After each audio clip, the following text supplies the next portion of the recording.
Hi guys, my name is Michelle Patterson and today I'll be talking about the Non-GMO Project, which is a nonprofit organization that helps provide labeling for products that do not contain GMOs. We're going to first start out by defining what is a GMO.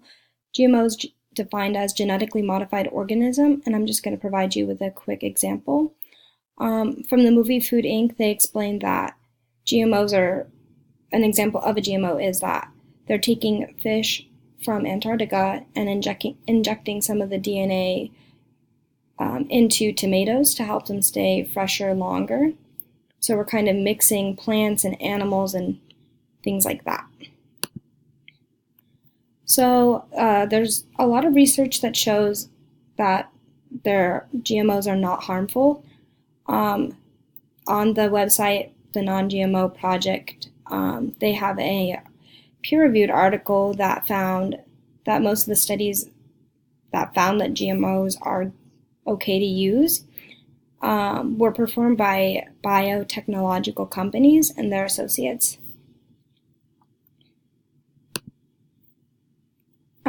So here in the United States, there is currently no labeling for GMOs, which is where the Non-GMO Project steps in by labeling foods that do not contain them.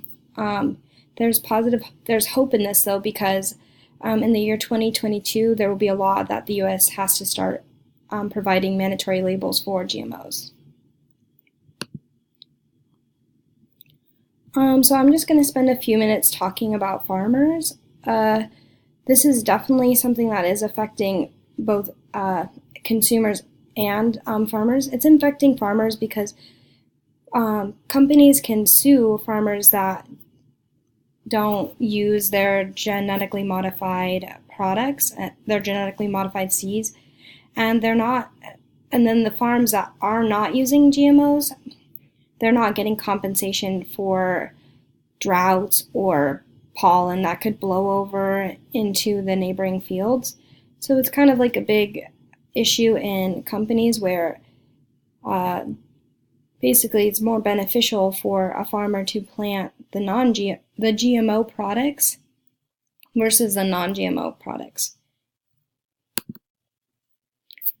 So the missions and beliefs of the Non-GMO Project. The Non-GMO Project is a nonprofit organization committed to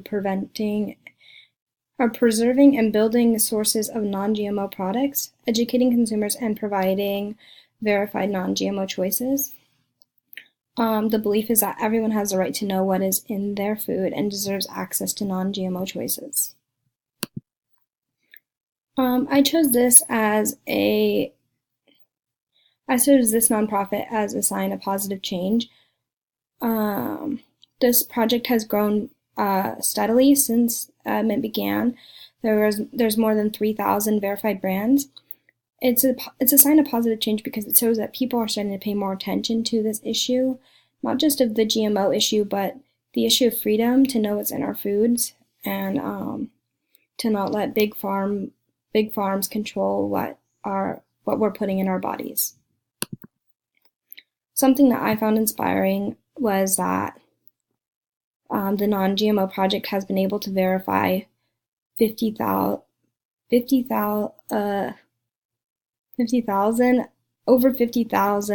products, and this is all thanks to the Non-GMO Project.